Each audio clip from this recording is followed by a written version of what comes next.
Assalamualaikum warahmatullahi wabarakatuh.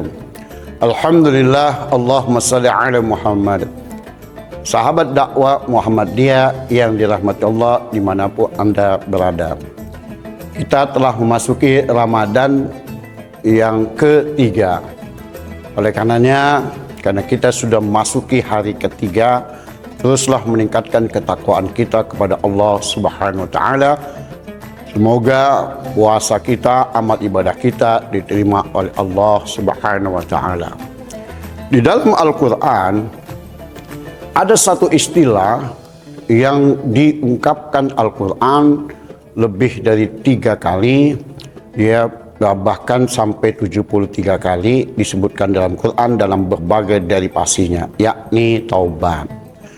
Taubat ini definisinya adalah rujuk ilal haq atau rujuk ilallah, kembali ke jalan yang benar, kembali ke jalan Allah. Tobat ini perlu dipahami bahwa satu-satunya yang Allah sangat bahagia, sangat senang sekali melihat hambanya kalau hambanya itu bertobat. Dan satu-satunya amal ibadah yang sangat dibenci oleh setan adalah tobat.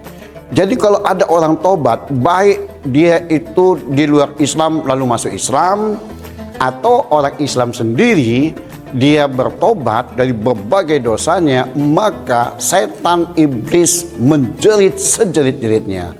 Mengapa? Karena setan telah membuat satu godaan, satu upaya yang kerja kerasnya luar biasa, tiba-tiba usahanya gagal total, hancur gara-gara ada orang yang tobat, maka habis semua dosanya menjadi nol. Maka setan sangat-sangat kesal, sangat-sangat geram. Kalau bisa dia cekek itu orang, dicekeknya, tapi nggak akan mampu setan mencekek manusia yang sudah bertobat. Sahabat dakwah Muhammadiyah yang dirahmati Allah di mana saja Anda berada, oleh karenanya kita sebagai orang beriman di bulan Ramadan ini, tidak ada manusia yang tidak bersalah, tidak berdosa. Rasul mengatakan, kullu bani Adam khata wa khairul khata'in at-tawwabun. Rawahu Ibnu Majah. Setiap manusia pasti melakukan kesalahan, dan sebaik-baik orang yang melakukan kesalahan dan dosa adalah bertobat. Nah, ini adalah pernyataan tegas dari Rasul. Oleh karenanya tidak ada manusia yang tidak melakukan kesalahan, sedikit atau besar. Kendatipun dia seorang yang soleh, sangat soleh, ulama besar, pasti pernah melakukan kesalahan, baik kecil maupun besar. Sehingga siapapun yang sadar akan hal ini, dia tidak boleh menyombong bahwa kita adalah manusia. Manusia itu dia bisa berpotensi berbuat baik dan berpotensi berbuat jahat. Malaikat tidak bisa atau tidak pandai berbuat dosa atau kesalahan. Setan tidak pandai atau tidak bisa berbuat kebaikan. Dua makhluk ini kontradiktif, malaikat dan setan. Malaikat itu berbuat baik, setan berbuat jahat, maksiat. Nah, manusia bisa keduanya. Inilah keistimewaan manusia. Manusia itu berpotensi berbuat baik dan punya potensi juga berbuat jahat. Nah, inilah oleh karenanya, karena manusia itu bisa berbuat jahat, bisa berbuat baik, di situ ada kata tobat. Allah menyatakan dalam surat An-Nur, surat yang ke-24, di akhir ayat 31. Allah menyatakan dengan tegas, wa tubu ilallah jami'a ayyuhal mu'minuna la'allakum tuflihun. Tobatlah kepada Allah wahai orang beriman sekalian, supaya kamu beruntung, supaya kamu sukses. Maka dari ayat ini kita sebagai orang-orang yang berpuasa di bulan Ramadan ini, supaya kita sukses, supaya kita betul-betul beruntung dalam kehidupan ini, baik di dunia maupun di alam akhirat, adalah kita bertobat. Tobat itu implementasinya apa? Perwujudannya apa? Perwujudan dalam pengamalan sehari-hari adalah istighfar, mengucapkan istighfar, Allahumma firli, itu adalah minimal. Ada lagi Sayyidul Istighfar yang lebih panjang. Dan kalau dalam sholat duha, Rasul biasa berdoa mengatakan Allahumma firli wa tub alayya innaka antat tawwabur rahim sebanyak 100 kali.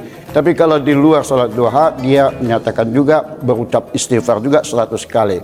Bayangkan Rasul yang tidak melakukan maksiat, tidak melakukan dosa, orang-orang yang selalu dilindungi oleh Allah dari berbuat maksiat, dia istighfarnya minimal 100 sampai 200 kali. Nah, kita sebagai orang-orang beriman, umat Nabi Muhammad tentu banyak melakukan kesalahan, banyak melakukan dosa.